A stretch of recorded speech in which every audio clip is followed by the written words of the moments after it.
Welcome back to my channel. In today's video, we're now gonna be doing a tutorial.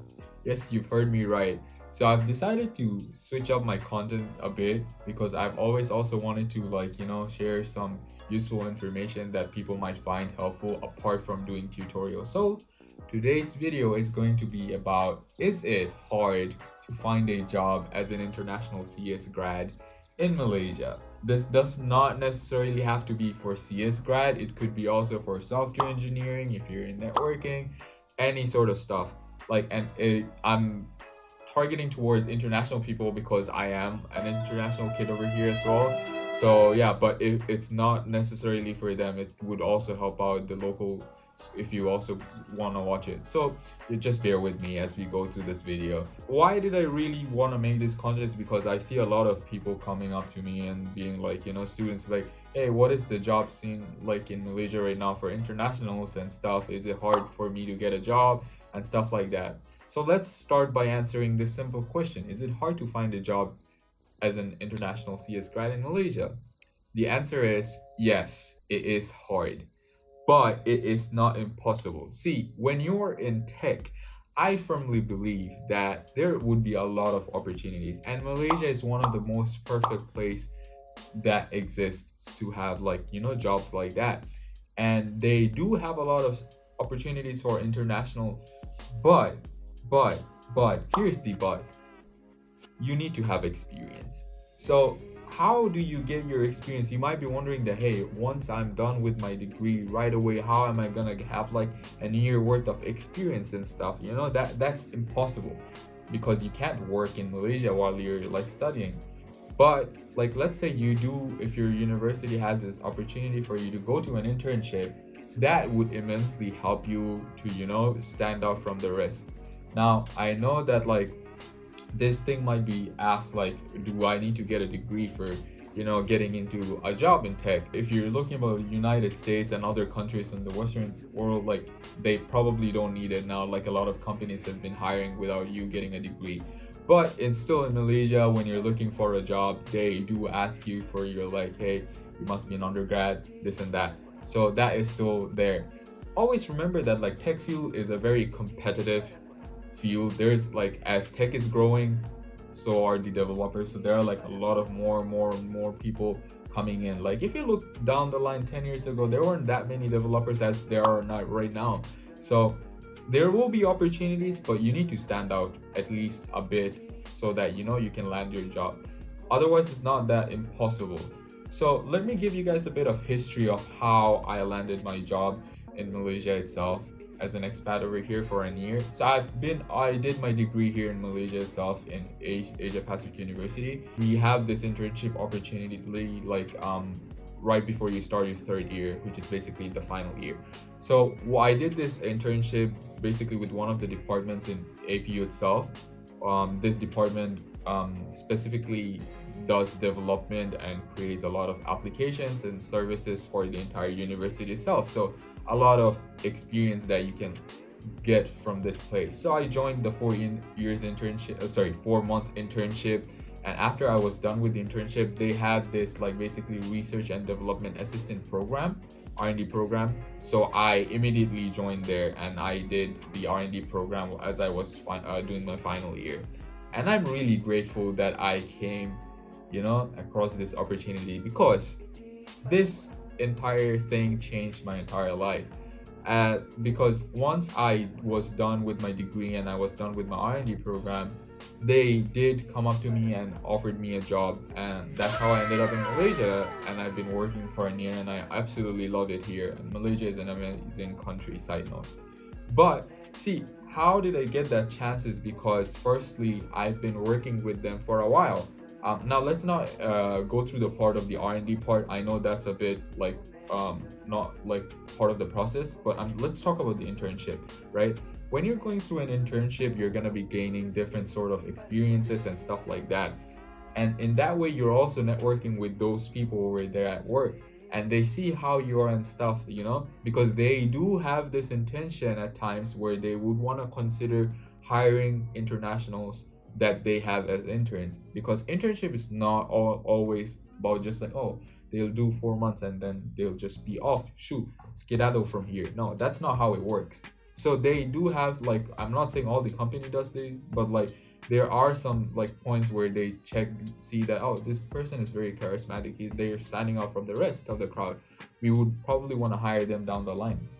So always, like, let's say you go for an internship with a company, make sure you have like this, like, on good networking with them, and you like, you do your best there. So let's say once you're done with your internship, always stay in touch with them while you're finishing your degree and stuff, and always ask them if there's an opportunity for you to get hired over there, and that's basically how I ended up getting a job in Malaysia itself. Now, I'm not saying that it's gonna work out in this way. There are other situations as well. Um, why am I saying you need to have a bit of experience? Is because when you are trying to get into a company, they're gonna see if you're experienced or not. So let's say if you're not experienced, they would prefer hiring someone local. Okay, why would they prefer hiring someone local? Is very understandable. It's because it's Malaysia. They would prioritize their people first, right? So that's what they're gonna do. So if they want to look for a fresh grad without any experience, they would first go to basically hiring a local, because if they want to get an international person, like, expat with them, they must have certain level of experience. Otherwise, this actually is true, and this has been going on. They have to justify the case to the immigration that why would they prefer this person instead of a local. So if they can't really justify the reason, saying that, hey, they have certain amount of experiences that we're looking for, and it's very specific to our field, they have to play the convincing game there. And if it's not strong enough, I'm sorry to say this, but it won't work out. So that's the reason why I want you to know that, like, there's this justification that needs to be made, and you have to be the one proving yourself out there that why are you, why do you have this experience, and why would you get hired for this stuff. So as I say, it's a competitive field over here, but it's not impossible for you to, get a working visa here. So apart from internship, like, definitely focus on one of the key aspects, which is networking.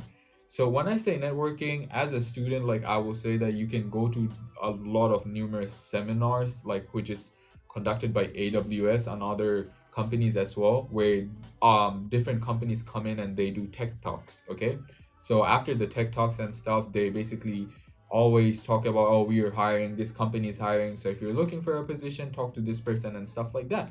Just go there, talk to them, and get their LinkedIn. So that's how you're gonna be doing networking, and someone will subconsciously remember that there's this guy from this university, or there's this girl from this university looking for a job down the line.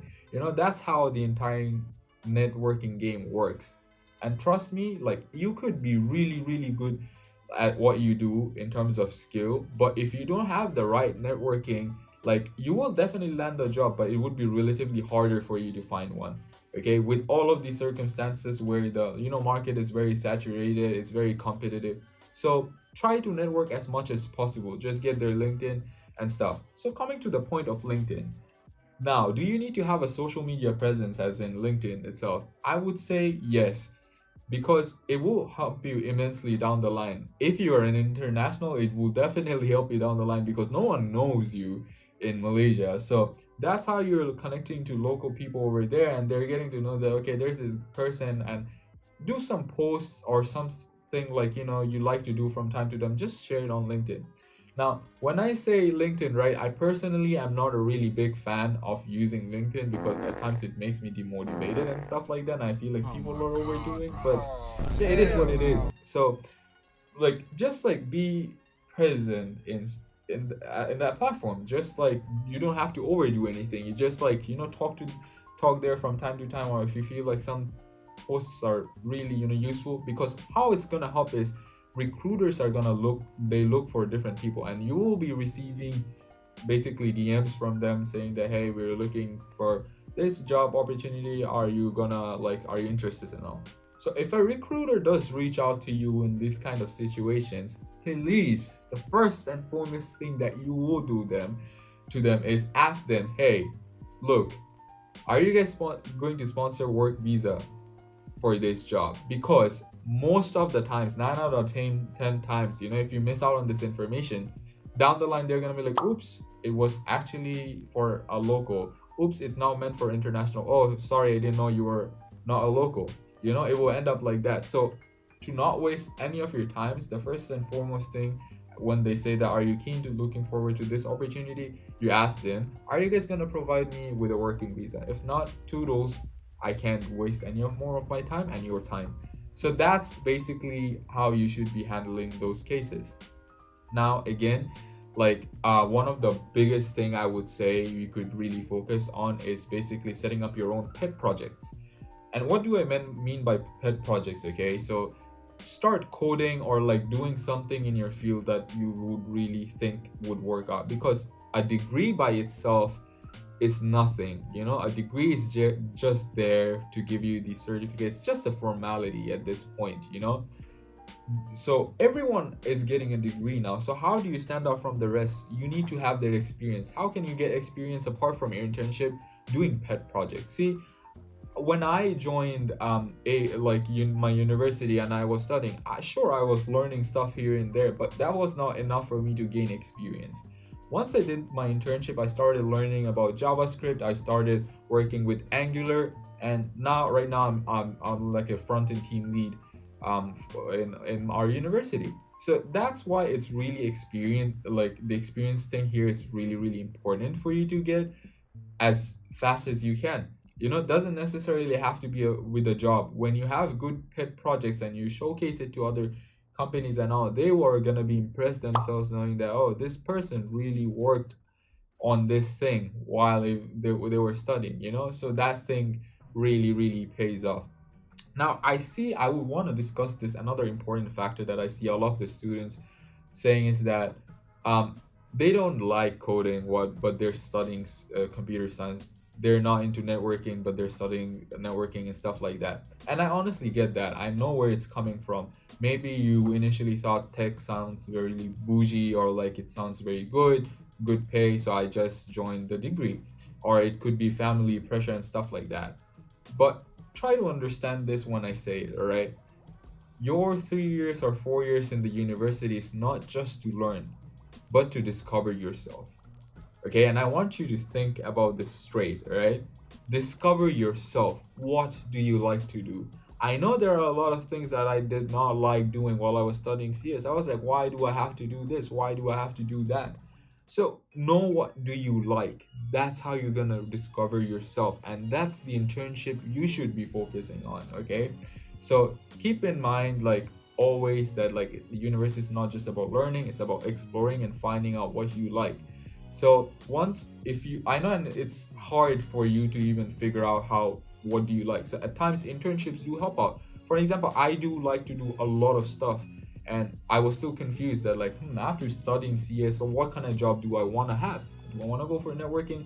I just did my internship and I was like, nah, yeah, I like JavaScript, so I'll just work with JavaScript. So that's what I've been doing all these years basically right now. So always keep in mind, do pet projects. And when I'm saying pet projects, it could be related to programming. So if you wanted to, how do you get started with this? Just look for what are the most demanding programming languages for jobs out there right now. There's JavaScript, there's Python, there's Golang, there's Rust, and all of these other programming languages. Just start learning a few of them and just putting out a few projects, maybe post them on LinkedIn and stuff. As I say, social media presence is actually really important at this point, and networking is even more important. So yeah, with that being said, is it really hard to find a job as an international CS grad? It is, but never lose your hope. You can do whatever it takes to get a job in Malaysia. So with that being said, I hope this information was really helpful for you guys. I would love to do more content like this sort, so that I feel like it would help out other people. With that being said, that's it for the video today. I'll see you in the next one. Tschüss!